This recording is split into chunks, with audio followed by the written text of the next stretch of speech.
अस्सलाम वालेकुम, मैं डॉक्टर फायजा। आज का हमारा जो टॉपिक है वो है कोलेस्ट्रॉल।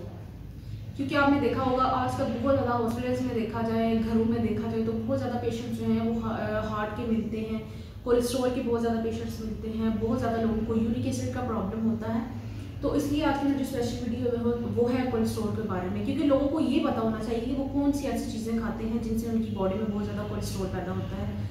तो कोलेस्ट्रॉल क्या है? कोलेस्ट्रॉल एक फैटी सब्सटेंस है, यानी कि एक चर्बी की एक किस्म है जो कि हमारी बॉडी में होती है। तो इसकी एक खास मकदार हमारी बॉडी में बहुत ज़रूरी होती है। तो ये पैदा कैसे होता है? ये पैदा होता है लीवर के थ्रू। लीवर इसको पैदा करता है, लीवर की एक सोर्स होता है। इसके अलावा हमारी क्या नाम है, जो डाइट हम लेते हैं उससे पैदा होता है। और डाइट में जो मेन डाइट है वो है मीट, किसी भी किस्म का मीट हो, स्पेशली बीफ। अगर हम बीफ खाते हैं, मटन, चिकन, या बहुत ज़्यादा मिकदार में लोग फ़िश खाते हैं, उनमें भी कोलेस्ट्रॉल का बहुत ज़्यादा प्रॉब्लम हो जाता है, क्योंकि इनमें बहुत ज़्यादा कोलेस्ट्रॉल पाया जाता है। यहाँ पे मैं आपको एक बात क्लियर कर दूँ। लोग कहते हैं, बहुत से लोगों से मैंने सुना है कि हम देसी घी खाते हैं या ऑयल खाते हैं तो क्या उससे हमारा कोलेस्ट्रॉल बढ़ता है? उससे आपका कोलेस्ट्रॉल नहीं बढ़ता। अगर आप ऑयल खाते हैं, देसी घी खाते हैं, या वो ये जो आजकल डालडा, कुकिंग ऑयल, फ्लाम ऑयल, ये जो सारे ऑयल चल रहे हैं, ये जो ऑयल सारे हैं कि आपको कोलेस्ट्रॉल नहीं बढ़ाते, ये आपका ट्राइग्लिसरीमिया को बढ़ाते हैं।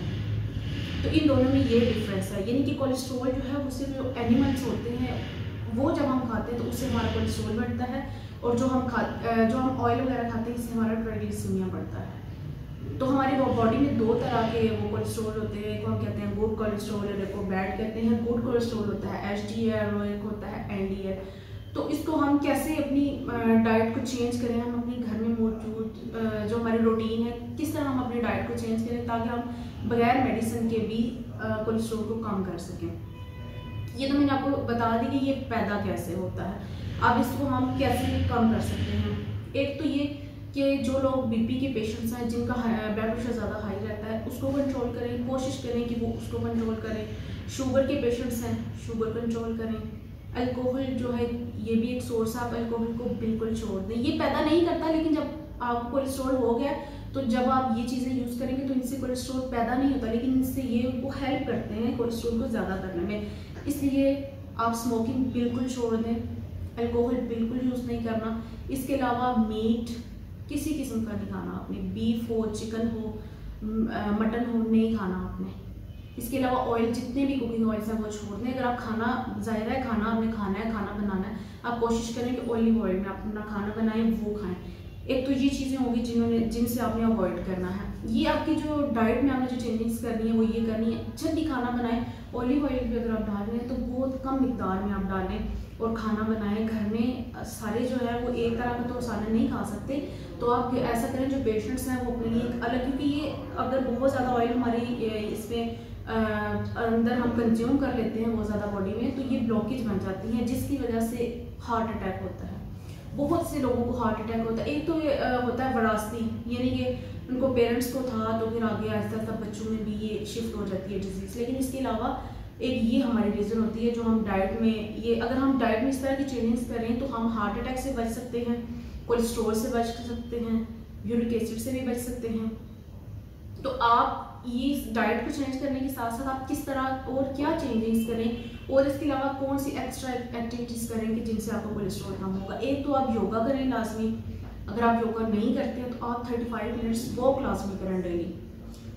एक टाइम आप निकाल लें, चाहे आप सुबह फजर की नमाज के बाद चले जाएं या आप शाम के टाइम चले जाएं, लेकिन आप 35 मिनट्स वॉक ज़रूर करें। उससे आपका कोलेस्ट्रॉल भी कम होगा और आपके जो हार्ट अटैक है, क्योंकि जो ब्लॉकेज होती है वो ख़त्म हो जाती हैं, वो खुल जाती हैं। जब आप वॉक करते हैं तो उससे आपकी ब्लॉकेज खुल जाती हैं, जिसकी वजह से हार्ट अटैक के चांसेस बहुत कम हो जाते हैं। इसके साथ आप पानी बहुत ज़्यादा पिएँ, और जिन लोगों का वेट बहुत ज़्यादा है वो वेट भी कम करें और पानी बहुत ज़्यादा पिएँ।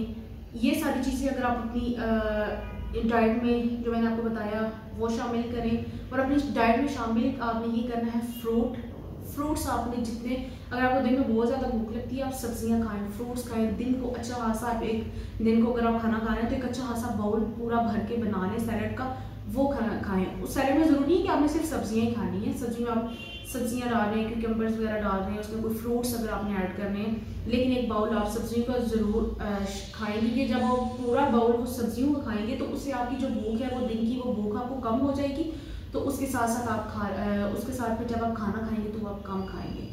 ज़ाहिर आप खाना खाएंगे तो जो भी सालन बना होगा उसमें दही आप खा नहीं सकते हैं अगर मैं आपसे कहूँ, क्योंकि अगर आपको कोलेस्ट्रॉल का प्रॉब्लम है तो आप दही नहीं खा सकते। आप डेली की जितनी चीज़ें हैं वो आप नहीं खाएंगे। अगर आप चाय कॉफ़ी के आदी हैं, चाय कॉफ़ी पीते हैं, तो आपने दूध लेना है जो बिल्कुल जिसके ऊपर जो मलाई है वो बिल्कुल कम हो। उसको आप 3-4 दफ़ा बॉयल करें, जो ऊपर छोटी छोटी लेयर्स आती हैं मलाई की वो उतार दें, उसके बाद उसको यूज़ करें उसके बाद दूध की चाय या कॉफ़ी बनाकर यूज़ करें। आप दही भी नहीं खा सकते हैं। तो इसके साथ जब आप सालन वगैरह खाएंगे तो ज़ाहिर बात है उसमें फिर ऑयल ज़्यादा होता है, इसलिए मैं आपको कहती हूँ जब आप बहुत ज़्यादा ये खाएंगे, फ्रूट्स और वेजिटेबल्स खाएंगे, तो इससे तो एक तो आपका बीपी भी नॉर्मल हो जाएगा और दूसरा आपका कोलेस्ट्रॉल भी कम होना शुरू हो जाएगा। और इसके अलावा भी अगर आप कोई मुझसे मशवरा करना चाहते हो, कुछ पूछना चाहते हो कोलेस्ट्रॉल के बारे में, किसी भी डिजीज़ के बारे में कुछ पूछना चाहते हो, तो मेरे नंबर्स आ रहे हैं स्क्रीन पे, आप मुझे कॉल करके भी रब्ता कर सकते हैं। इसके अलावा मेरा क्लिनिक भी है रावलपिंडी में, अल-नूर होम्यो क्लिनिक, चिकलाना स्कीम 3 में, तो आप इधर भी आ सकते हैं। और हाँ, इसके साथ साथ एक ये बात कि आप जो दार चीनी है वो ले लें, उसको ना पीस लें, उसका पेस्ट बना लें, क्योंकि ये वो जो वेन्स होती हैं उनको साफ़ करती है, तो इसलिए वो पीस कर रख लें। उसको 1 चम्मच सुबह खाना खाने के बाद, आधा चम्मच सुबह खाना खाने के बाद और आधा चम्मच रात को खाना खाने के बाद ज़रूर इस्तेमाल करें, ठीक है। और अगर आपको ये मेरी वीडियो से कोई फ़ायदा हुआ है तो इस वीडियो अगर आपको ये पसंद आई है तो उसको लाइक और शेयर ज़रूर करें, और साथ ही साथ मेरे चैनल को भी सब्सक्राइब करें ताकि मेरी हर आने वाली वीडियो आप तक पहुँचती रहे। और मुझे भी अपनी दुआओं में शामिल रखें। आप लोगों का बहुत शुक्रिया। अल्लाह हाफिज़।